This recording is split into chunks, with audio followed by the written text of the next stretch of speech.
This video is sponsored by the Little Book of Unholy Questions by me, Jonathan M.S. Pearce. What a wonderful book of 501 very insightful and incisive questions that I asked God. And so far, after all these years of having written a book, she hasn't answered any of them. So I'm quite disappointed, but that doesn't stop it being a remarkably good book. So please grab yourself a copy. The Little Book of Unholy Questions, where I ask God lots of questions under different topics, such as heaven, hell, Jesus, the resurrection, the Bible, prayer, and so on and so forth. And it's a very fulfilling read. Welcome to another Atypical Philosopher video. Today I'm going to talk to you about parenting.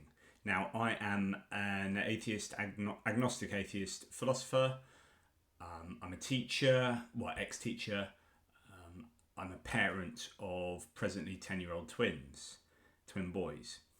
And I find the whole position of atheism and child rearing and having children and thinking about what you need to teach them or would like to teach them a very interesting topic. I've seen enough in my time, and I've edited a book of deconversion accounts.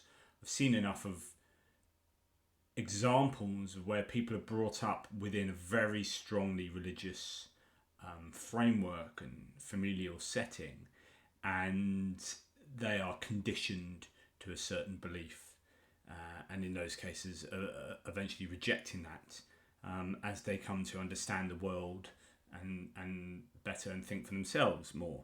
Now, I am very big on teaching processes, critical thinking. Knowledge is important, of course, but you need to understand what to do with that knowledge to arrive at the most rational conclusion that you can. So for me, as a agnostic atheist, I do not want to teach my children that there is no God. I don't want to teach them that conclusion. And in fact, I remember about a year ago, one of my sons asking me the God question, what do you believe? And before I could give an answer, he said, because I want to believe what you think, or I want to believe what you think. So he wanted to agree with me naturally, without any encouragement from me. He wanted to believe what I believed intuitively. There was whether there's some evolutionary heritage involved there in taking on what your elders believe, so you don't have to go through the process of trying out things. So if an elder says, "Don't eat this red berry because it's poisonous," actually it's a shortcut to a really important bit of knowledge that could save your life, and so you believe it. Even if, kind of Pascal's wager, even if that berry might not be poisonous, if it is poisonous, and then believing that without having to try it has saved your life. So in some sense, when I say, if I was to say to my children, there is no God, there might be mechanisms in their brain where they think, here's my father telling me something, this is important and should be believed no matter what. And of course that's a dangerous position to be. You know, as a Jesuit priest said, give me a boy at 7 and I'll give you a man.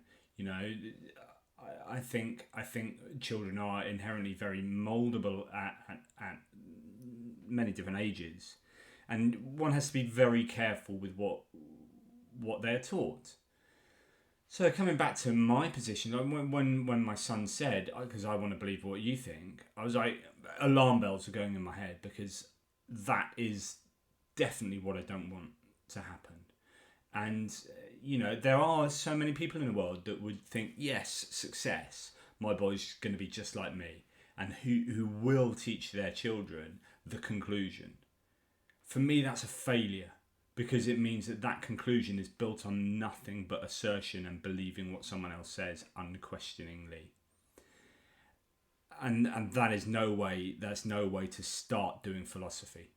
So I'm much more interested in teaching critical thinking values and teaching them how to argue and how to establish positions and beliefs rather than individual conclusions.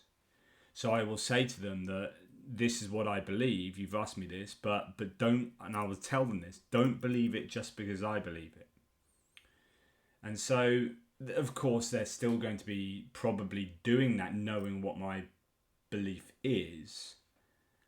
But I need to treat that very carefully, that relationship and that situation with great care, because at the end of the day, I want to foster curiosity, and I want to foster thinking, critical thinking skills and processes. So, and perhaps it's too young at the moment to teach certain things, but it's a drip, drip, drip, and hopefully after the boys have left my care, they will be good critical thinkers who will arrive at their own conclusions, and whatever those conclusions may be, hopefully they'll be rationally, they'll have rational foundations. So that was really my point today. Not a huge video, just to say that parenting is about providing scaffolds for your children to build whatever building they want. Maybe not even scaffolds, maybe that's too strong because it defines the building, but you almost want to teach them how to plan and how to build basic components, and then say, I've given you the skills, go off and build your own worldview. So there you go. I'll be interested to see what your opinions are. Put your comments down below. Please like, subscribe, and all, press bells or whatever it is people do. That's fab. And drop by my blog at A Tippling Philosopher on the Atheist Non-Religious Network. Oh, and buy all my books, obviously. Cheers.